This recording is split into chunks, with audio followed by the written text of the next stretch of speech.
Hey guys, it's Mike with another Gilded Guardians Spotlight video. Today we're taking a look at Ikam. I'm not sure. I go with Ikam. Ikam is a Terra Strength Redeemer tank. He is noted as one of the better tanks in the game. I have never played with him or looked at his kit until today, so I'm super excited to do so with you today.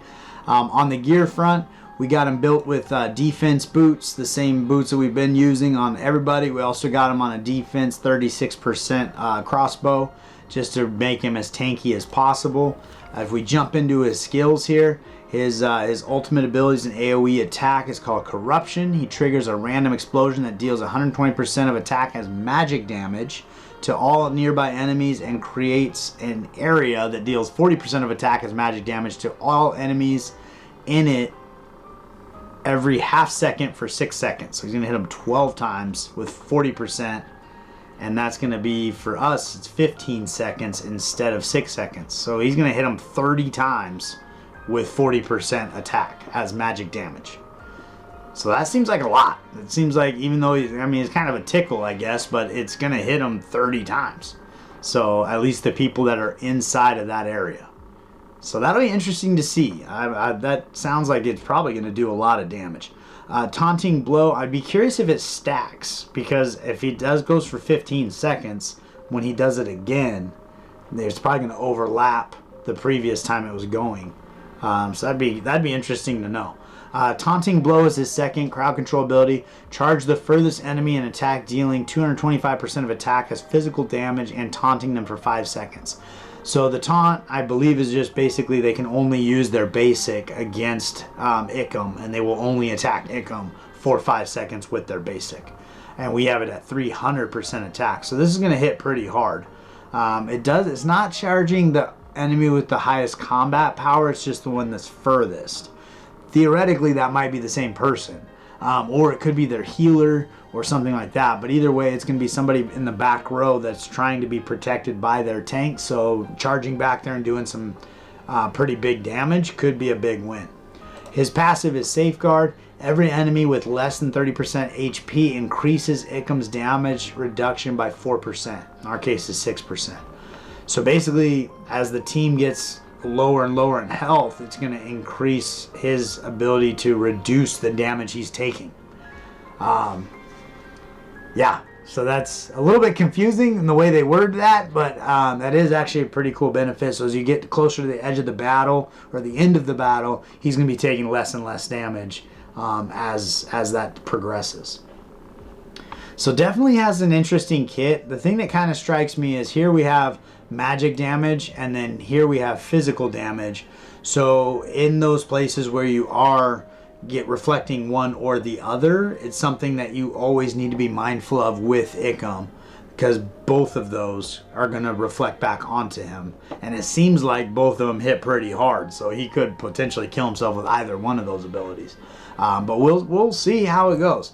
We're going to jump into the Great Forge, into the Challenge 1 that we always go to, and give it a go and see how he does. Alright, so we are on into that first battle. We've got it off 2 times, so get it nice and slow here and see him in action. He's dodging some damage there. I think that was 2 or 3 hits to get through that guy. So here's his AoE ability, and you can see these ticks of health just coming off. Which actually kind of reminds me of a poor man's Tianlong, because I think Tianlong has multiple hits over time like that. Alright, so we're on into that second room now. We're going to go ahead and get going on this.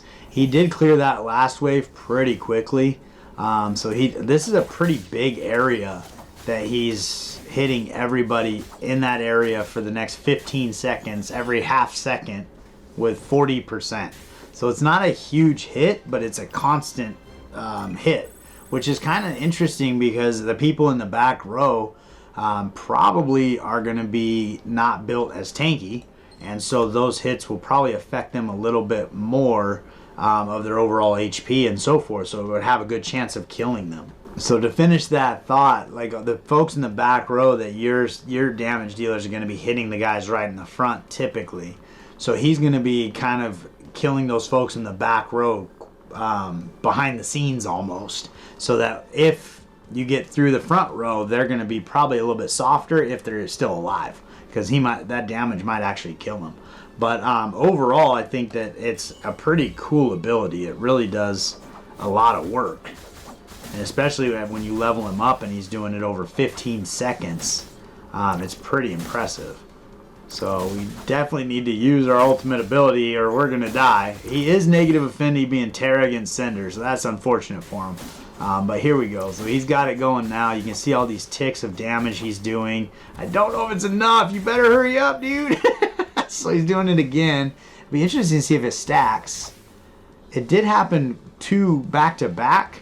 So it might have been on the last bit of the 15 seconds from before and then the first bit of this 15 seconds. So maybe it does stack there. He got out of there by the skin of his teeth. So being negative affinity, I think that is pretty impressive. He got through there. That ability is really interesting. It seems to be... It says creates an area, but the area is very big, so I feel like it will hit everybody. If we jump out into the Token Trove, take a look at Ikam, 3 stars, 0 radiance. He's at $2.09. Again, he's not somebody you can get fragments of, so he's going to be a little more limited in the game because you can only pull him through summoning stones, currently at least. So his value's been kind of trending downward, but lately has had a little bit of an uptick. But he is over the $2 mark. There are a lot of epics, specifically the ones that we have fragments of, that are going to be below that $2, $1.80, $1.90, stuff like that. So he is above that. And I do think that his kit does have some merit. So I think that's about what I got for you on Ikam. I do think that he definitely has merit as a secondary tank. I think that the stuns that Tuskarog brings in again are just going to be a different level of functionality and crowd control that he's not doing. But that 15 seconds of damage every half second really could be an interesting thing if you were to build him more aggressively with attack boots and attack accessories. That 40% attack could do a lot more damage. And that damage could be really effective, specifically if you're doing a 2-tank system. So I do think that he has merit. I'd say if you pull him early game, definitely going to do a great job for you, as well as mid game. I do think if you're going to run a single tank, I still would lean towards Tuskarog.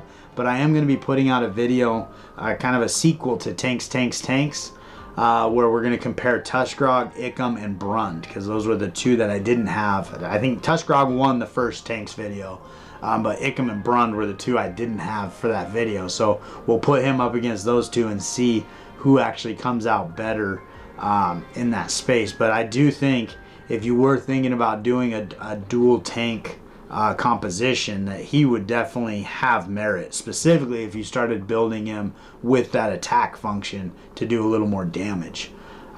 So pretty interesting champ. I hope you found it interesting. I hope you learned something. I appreciate you spending the time with me here today, and I look forward to seeing you next time.